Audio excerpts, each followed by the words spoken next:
2023년 새해가 밝았습니다.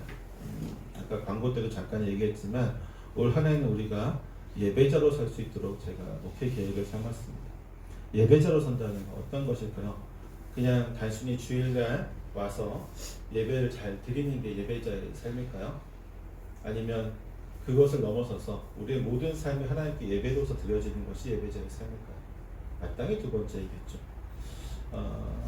그렇지만 우리 기본적으로 한 주간의 삶이 예배자의 삶이 되기 위해서는 가장 중요한 이 주일날 예배를 우리가 어떻게 드리냐가 사실 중요하긴 합니다.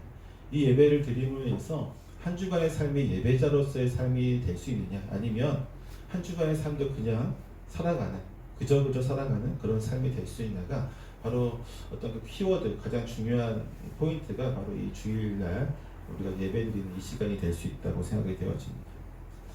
때문에 예배는 참 중요해요. 예배를 어떻게 드리느냐, 어떻게 준비되어지느냐, 또 어떤 모습으로 하나님께 우리가 나아가느냐, 모든 것이 참 중요합니다. 여러분, 제 계획은 이 예배자인데 여러분은 어떤 계획을 가지고 계세요? 제 계획은 우리 세운교회 모든 성도들이 바른 예배자로서 올 한 해 좀 더 이 부분에 대해서 고민하고 예배적으로 나아가는 부분을 제가 가르치고 함께 고민하며 나아가려고 하는데, 여러분의 계획은 어떻습니까? 저는 여러분의 계획을 비록 알지 못하지만 응원하겠습니다. 네, 잘 되시기를 바라고요. 한 가지 당부의 말씀을 드리자면,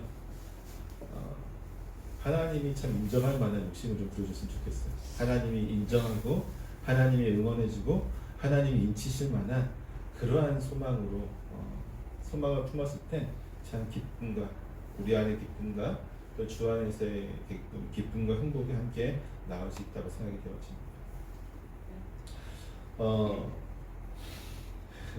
우리 교회가 이제 바르게 예배자로 세워야 되는데, 그 첫 번째로 오늘 이제 성만찬에 대해서 제가 얘기를 하려고 합니다.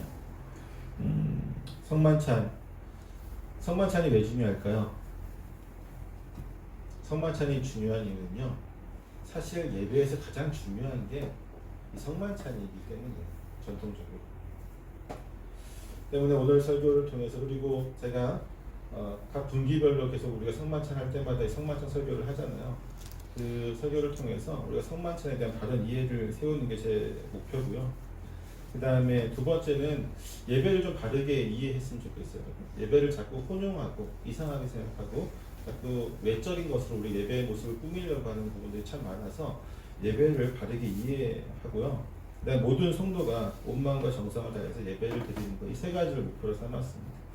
그래서 아까도 얘기했지만, 잠깐 얘기했지만, 오늘부터죠.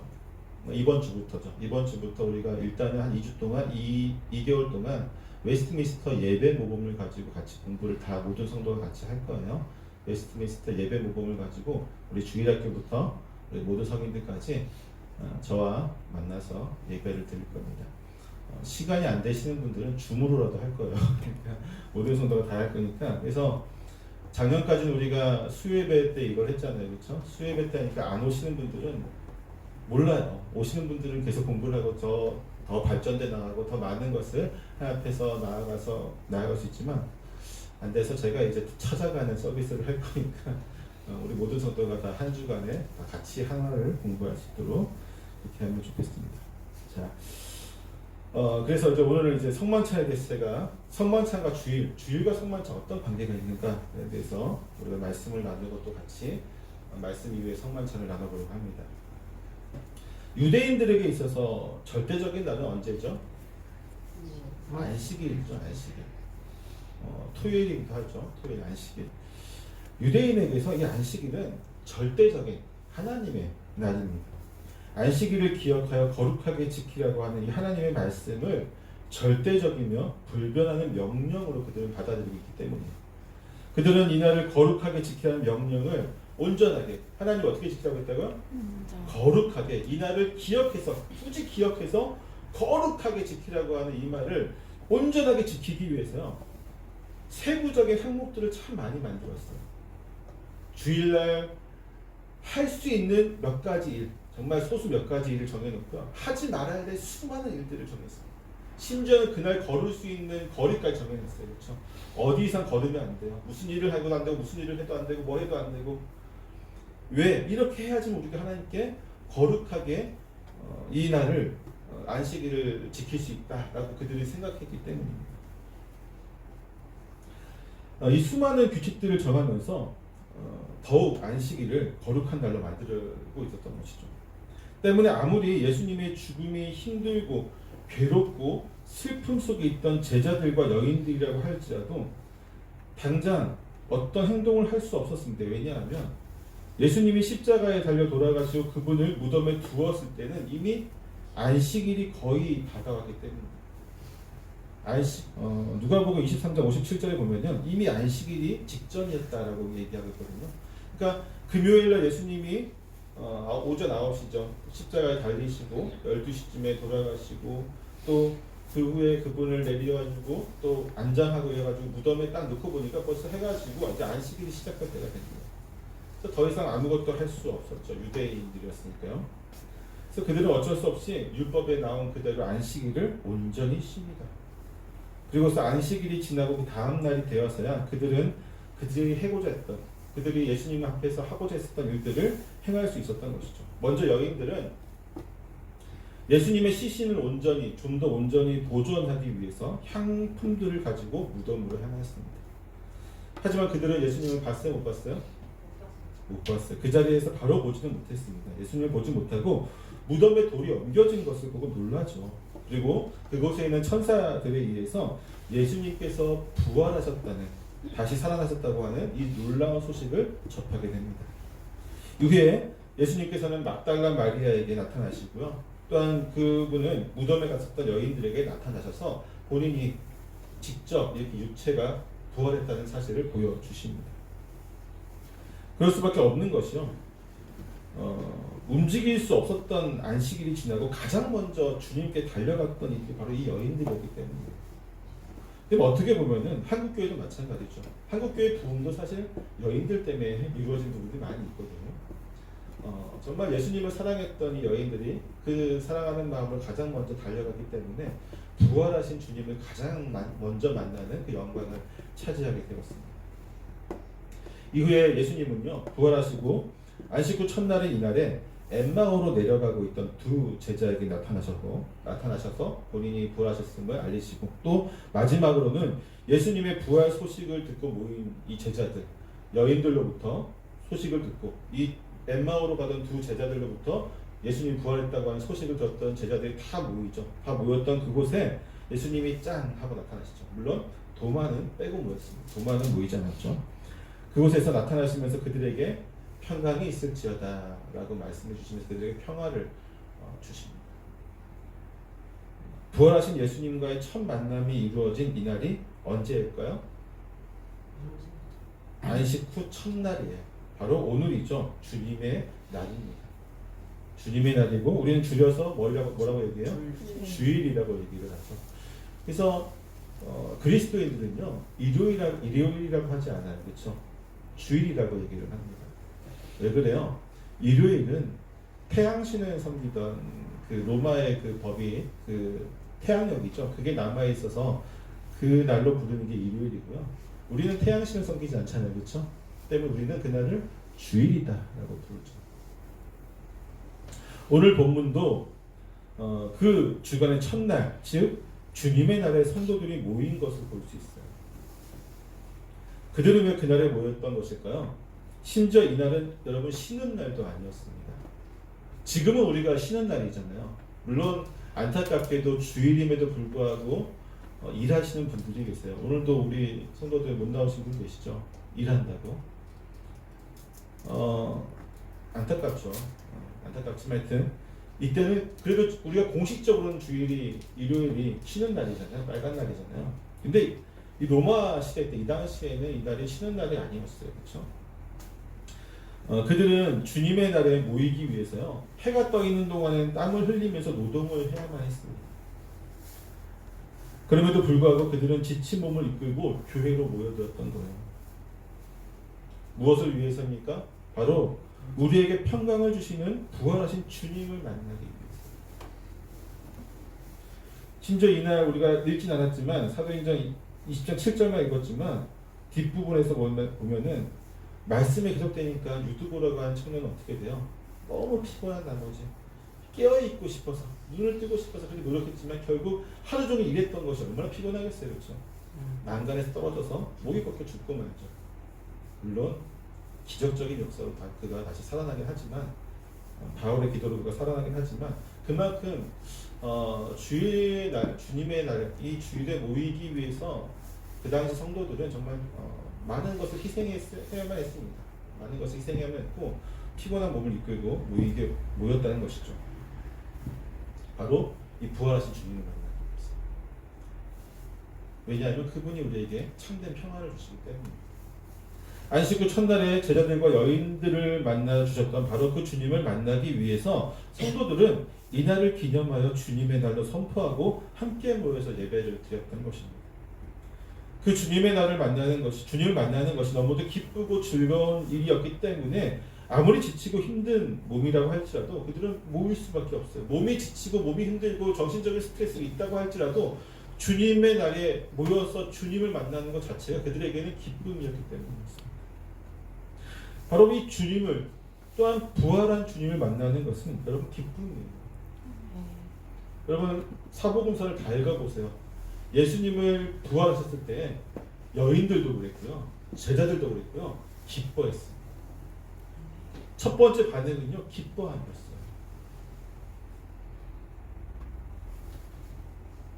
여러분 오늘 이 주일날 주일 전에 나올 때 얼마나 기쁘셨습니까? 기뻐서 즐거워서 신나게 뛰어왔습니까?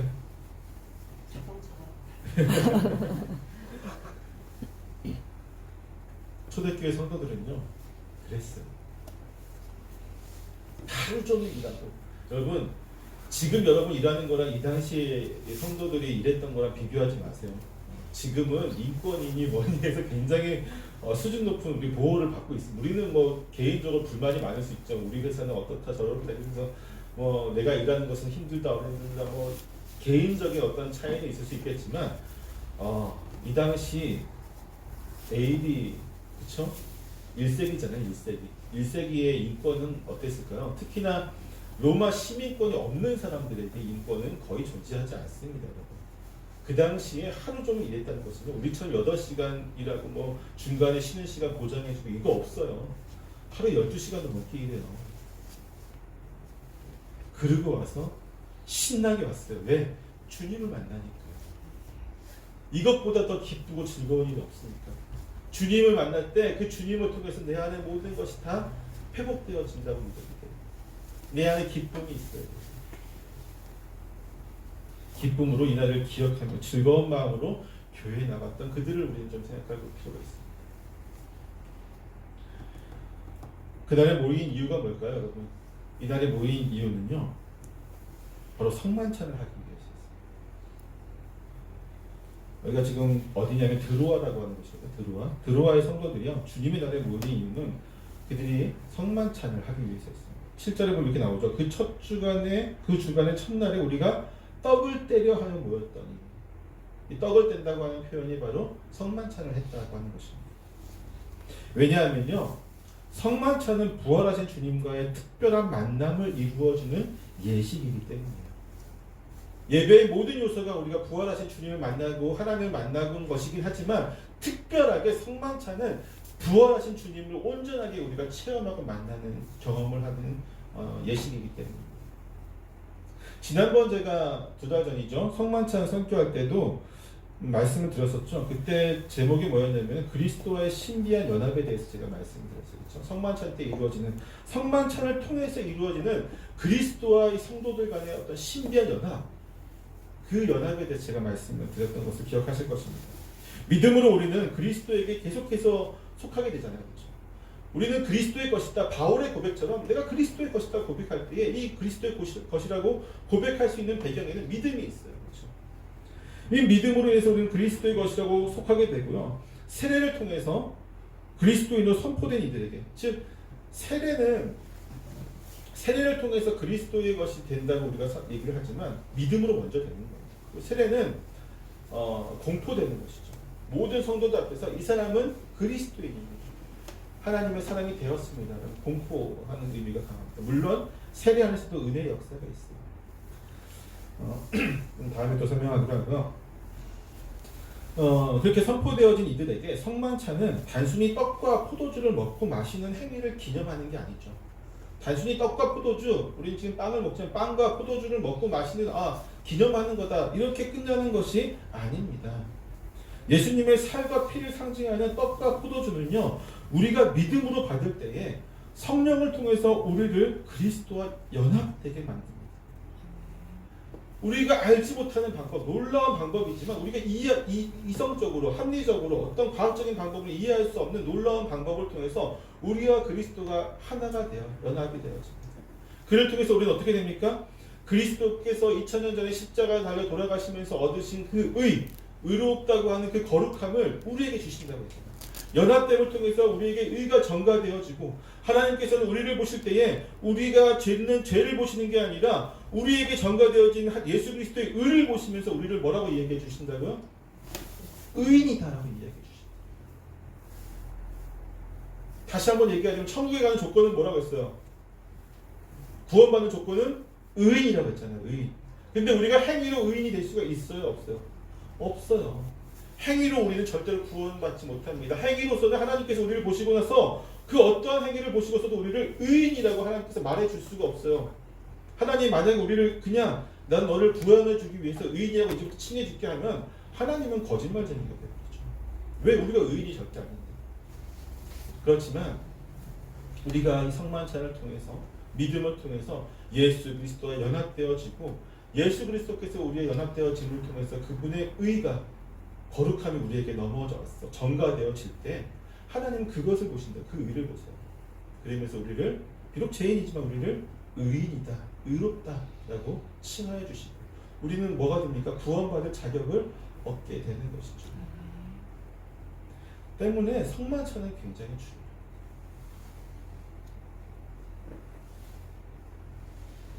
우리가 하나님 앞에 나아가실 자격이 거기 있기 때문에, 초대교회 때부터 성도들은 부활하신 주님을 만나기 위해서, 그분을 만남으로 인해서 평안을 얻고 기뻐하며 즐거워하기 위해서 교회에 모였고, 그분과의 극적인 만남을 위해서 날마다 이 성만찬을 행하였던 것입니다. 모일 때마다 성만찬을 했어요. 그들은. 때문에 교회의 시작 때부터 예배의 중심에는 바로 이 성만찬이 있었던 것입니다. 그들은 모일 때마다 주님의 죽으심과 부활하심을 성만찬을 통해서 기념하였던 것이죠. 그럼 여러분, 성만찬은 언제 하는 게 좋을까요? 언제 하는 게 좋을까요, 여러분? 예, 매주 하는 게 좋겠죠. 초대교회 성도들처럼 매주 모일 때마다 하는 것이 좋겠죠. 물론 이게 가장 이상적인 모습이고요. 모일 때마다, 즉 주일마다 성만찬을 행하는 것이 사실 가장 좋다는 것은 누구나가 알고 있습니다. 근데 왜 못하고 있을까요, 우리는? 그나마 우리는 좀 많이 하죠. 한 달에 한 번씩은 하려고 하니까. 코비드-19. 우리가 교회에서 예배 가운데 나아가는 것은 주님을 만나기 위해서잖아요. 그렇죠? 주님을 만나고 연합되는 가장 좋은 방법이 뭐라고요? 이 성만찬이라고요. 더 이상 좋을 것이 없습니다. 성만찬보다 좋은 게 없어요. 하지만 우리를 비롯한 대부분의 교회들은 매주 성만찬을 행하고 있지 못합니다. 로마 카톨릭을 비롯해서 정말 일부 교회들만이 매주 성만찬을 행하고 있을 뿐입니다. 왜 그럴까요? 왜 우리는 매주 성만찬을 행하고 있지 못할까요? 몇 가지 이유가 있는데요. 가장 큰 이유 중에 하나는 로마 카톨릭에 대한 폐단을 극복하기 위해서입니다. 지금도 로마 카톨릭, 우리가 천주교라고 부르는 저것은 매주 성만찬을 드리죠. 물론 미사라는 말로 우리들 사용을 합니다. 그리고 포도주도 먹지 않고 떡만 이렇게 입에 넣어주죠. 예, 미사를 드리는데, 종교개혁이 이루어졌던 1517년으로 다시 돌아갔을 때 가장 큰 문제 중에 하나는 뭐냐면 이 성만찬의 문제였어요. 로마 카톨릭은 성만찬을 할 때에 화채설이라는 것을 주장을 합니다. 화채설이 뭐냐면 신부가, 거기서 있는 사제가 이 떡과 포도주를 들고 기도를 할 때에 이 떡과 포도주가 실제로 진짜 예수님의 살과 피로 변한다, 바뀐다라고 이야기를 합니다. 사제들은 다 초능력자들이에요. 이걸 다 진짜 예수님 살과 피로 만든 초능력을 갖고 있습니다. 사제들은. 때문에 여러분 생각해 보세요. 예수님의 진짜 살과 진짜 피예요. 이거를 먹으면 어떤 일이 벌어질까요? 놀라운 일이 벌어지지 않겠어요, 여러분? 이거를 먹으면요, 진짜 예수님의 살과 피를 먹는다면 여기에는 놀라운 은혜가 있을까 없을까요? 있어요. 말로 표현할 수 없는 죄 씻음의 은혜가 있을까 없을까요? 있어요. 근데 문제는 뭐냐면 예수님의 진짜 살과 진짜 피를 먹고 마심으로 죄의 은혜를 입게 된다면요, 뭐가 문제가 되냐면요, 믿음이 없어도 돼요. 이해가 되세요, 여러분? 믿음이 없어도 돼요. 왜? 예수님의 진짜 살과 피, 여기에 능력이 있는, 먹고 마시는 행위가 중요한 거지, 내가 믿고 먹느냐 믿지 않고 먹느냐는 전혀 중요하지 않게 돼요. 믿음이 없어도 단순히 그 사람에게 이 축사돼서 예수님의 살과 피로 변화된 이 떡과 포도주를 먹고 마시는 것만으로도 충분히 이 사람은 구원받을 수 있게 돼요. 이게 말이 돼요, 안 돼요? 그 다음에 이렇게 되니까 뭐가 또 문제가 되냐면요, 사제들, 이 신부들의 문제가 생깁니다. 왜 그럴까요? 신부들이 축사를 해야지만 이게 바뀌잖아요. 그렇죠? 신부들이 축사하지 않으면 어떻게 돼요? 이거는 그냥 떡이고 그냥 포도주예요. 신부들이 축사하면은 그때서야 이게 예수님 피와 살로 바뀌니까 신부들의 권위가 어마어마하게 높아지죠. 그래서 계급이 이루어지죠. 로마 카톨릭 사회에서 맨 위에 교황이 있고, 그 다음에 대주교들이 있고, 그 다음에 밑에 일반 사제들이 있고, 맨 밑에 뭐가 있습니까?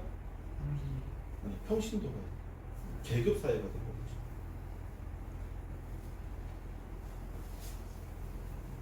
결국 이러한 이유 때문에요, 매주 드리는 매주 드리는 그 문제가 아니라 사제들의 문제와 그 화채설 이 문제 때문에 종교개혁자들은 이 성만찬을 바르게 시행하기 위해서는 반드시 뭐가 있어야 된다고 생각했냐면은 성만찬 설교가 있어야 된다고 생각했어요. 제가 종교개혁 시대 때 문헌들을 쭉 봤는데, 비텐베르크 교회도 마찬가지고, 그러니까 루터의 비텐베르크 교회도 마찬가지고, 칼빈의 제네바 교회도 마찬가지고, 치리 교회도 마찬가지고, 초창기의 그 종교개혁 교회들은요, 매주 성만찬을 드렸습니다. 근데 그게 1년을 가지 못해요. 1년을 못 갔습니다. 왜냐하면요, 일단 당시 상황을 알아야 되는데, 지금은 이게 주문지 되게 조그만 도시임에도 불구하고 교회가 몇 개가 넘죠. 당시 도시에는 교회가 하나 정도로 보면 돼요. 당시 교회가 하나 정도로 보니까 그 하나의 교회에 그 도시에 있는 사람들이 사실은 이제 다 대부분 믿는 사람이라고 봐야 되잖아요, 그렇죠? 제네바도 마찬가지고, 비텐베르크도 마찬가지지만 다 믿는 사람들이에요. 그러면 그날 다 와요.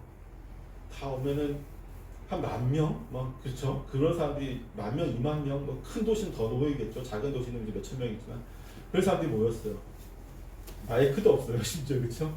마이크도 없는 곳에서 애들부터 해가지고 모든 사람들이 막 그 의자도 다 없어요. 막 서 있고 어떤 사람 누워 있고 막 완전히 그 뭐랄까 시장바닥이죠. 그곳에서 예배를 드려요. 매주 성만찬 하는 게 쉬울까 안 쉬울까요? 심지어 또 다른 문제도 있었습니다. 어떤 문제냐면 이 당시에 떡은 그렇다고 칩시다. 빵은 그렇다고 치는데 포도주가 어땠을까 같아요. 네, 귀한 거예요. 그래서 성만찬 하기 위해서는요, 기본적으로 성도들이 자기가 먹을 포도주를 갖고 왔어야 돼요. 물론 포도주를 못 먹는 사람도 못 가져오겠죠. 그래서 부유한 사람들은 남들 것까지 몇 동이씩 들고 옵니다. 근데 사람을 생각해보세요. 10,000명만 생각해보세요. 10,000명만. 포도주 감당이 될까요, 안 될까요? 힘들었어요. 그 당시에 목회자들 사례비도 잘 못 나가고 있는 사장인데 포도주 감당이 안 되는 거죠. 그러니까 문제는 또 뭐가 있냐면, 가장 근데 뭐 재정적인 문제 어떻게 해서든 뭐 끌어오면 귀족들도 있었으니까 어떻게든 감당할 수 있다고 싶지만 가장 큰 문제는 바로 뭐였냐면 설교의 문제였어요. 이 성도들이 이미 로마 카톨릭에 물들었던 사람들이 갑자기 하루아침에 이곳의 영주가 오늘부터 우리는 개신교다, 우리는 누토교다 선포해버리면서 바로 지난주까지 로마 카톨릭식의 미사를 드렸던 사람들이 오늘부터 개신교에 와가지고 예배를 드려요. 로마 카톨릭의 화채설에 물들었던 사람들이 여기 와서 예배를 드리는데 가장 필요는 뭐라고요? 설교가 중요하잖아요. 그래서 예배 시간이 길어질 수밖에 없어요. 일반 설교를 하고 복음에 대해서 설교를 하죠. 그 다음에 설교 끝나고 나서 축도 끝난 다음에 다시 한번 이 성만찬을 위한 설교를 또 해야 돼요. 그게 개혁교의 전통이었어요. 쭉. 성만찬을 바르게 이해하지 못하고 먹고 마시는 건 죄라고 생각해요. 아까도 얘기했지만 믿음에 대해서 성만찬에서 바르게 이해하고 먹고 마시셔야 되는데 그렇지 못하면 이게 죄가 되어지니까 이걸 바르게 이해시키기 위해서 날마다 성만찬 설교를 바르게 해야만 해요. 그러니까 시간이 얼마나 길어지겠어요. 사실 그래서 로마 카톨릭은 설교할까 안 할까요? 아니죠, 안 하죠. 이것이 예수님의 살입니다 하고 넘겨먹어. 그 끝이잖아요. 때문에 바르게 믿음으로 받기 위해서 성만찬에 대한 바른 이해를 위해서 설교가 반드시 필요했고 또한 가르침이 필요했던 거죠. 그래서 칼빈도 매주 드리는 게 좋지만 그 다음에 어떻게 바뀌냐면은 한 달마다 한 번씩 우리처럼 한 달마다 한 번씩 바뀌었다가 이렇게 또 1, 2년 하다 너무 힘드니까 지금은 거의 이제 굳어졌는데 이제 3개월마다 한 번씩으로 대부분 개혁교회들이 하고 있어요. 그렇죠? 한국교회는 또한 한국 전문교회는 또 미국의 전통을 받아서 뭐 부활절이라든지 성탄절 전에 1년에 2번 정도 하는 데도 있고 뭐 그렇게 하는데 결국 이런 이유 때문에 그렇게 하고 있어요. 근데 문제는 한국교회 같은 경우는 좀 의식하지 못하고 그냥 미국에서 다른 이제 우리가 받았던 교회를 받았던 그들의 전통을 가져와서 그냥 이렇게 드리고 있는 현실이죠. 이게 왜 우리가 매주 드려야 되는데 또 우리가 왜 4개월마다 한 번씩 드리고 왜 우리가 부활절에 성만찬을 드리는지 의식하지 못하고 그냥 그렇게 쭉 왔으니까 우리도 드린다라고 생각하는 경우가 참 많이 있다는 거죠. 근데 이런 배경을 잘 알고 있어야 돼요. 왜 우리가 그렇게 드려야 되고 사실은 좀 더 많이 드리려고 노력해야만 한다는 것이죠. 네? 이거보다 좋은 게 없다니까요, 여러분. 하나님이 주신 말씀의 양식과 그 말씀의 양식이 접목되어진 성만찬을 통해서 이것이 우리에게 실체화되어져서 우리에게 거룩을 입히는 이것이 얼마나 더 좋은 겁니까? 때문에 사실 날마다 하면 좋겠지만 일단 종교개혁 때는 로마 카톨릭의 폐단 때문에 그런 경우가 있었고요. 그러다 보니까 너무 예배가 장기화되고 많아지고 힘들어서 그렇고. 두 번째로 제가 생각해본 문제는 뭐냐면 우리가 여러분 매주 성만찬을 드린다고 한번 생각해 보세요. 매주 똑같은 감격과 똑같은 감동과 똑같은 믿음으로 우리가 성만찬을 받을 수 있을까요? 없을까요? 우리의 문제도 커요. 우리의 문제. 그러니까 성만찬을 통해서 믿음의 역사가 이루어지기 위해서는 우리가 의롭다 칭함받는 의의 전가가 이루어지고 예수님과의 신비로운 연합이 이루어지기 위해서는 반드시 뭐가 있어야 돼요? 온전한 믿음이 있어야 되잖아요. 그리고 우리가 그 믿음에 온전한 마음을 다 쏟아야 돼요. 근데 이게 가능하냐는 거죠. 우리가 매주 드릴 때에. 여러분 그럴까요? 저는 불가능하다고 생각해요. 우리는 계속해서 자주 반복하다 보면요. 쉽게 매너리즘에 빠지는 연약성을 가지고 있어요. 처음에 세례받을 때 제가 세례받았을 때니까 30년 더 됐는데 15살 때 세례받았으니까 30년 다 된 것 같은데 너무 감격해서 저는 세례받을 때 막 울고 첫 성찬 받을 때도 너무 기뻤어요. 항상 우리는 이 첫사랑은 너무나도 감격한데 그 첫사랑이 지나가면서 자꾸 감격이 무뎌지는 안타까운 연약성을 가지고 있습니다.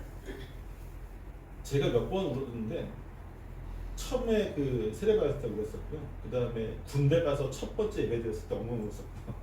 그 다음에 MDB 가서 목재 신학대학원 가서 첫 채플 드릴 때 엉엉 울었었거든요. 3번이 딱 기억이 나요. 예배 드리면서 엉엉 울었던 3번이 기억이 딱 나는데 그 기억만 있어요. 지금 그 감동이 없어요.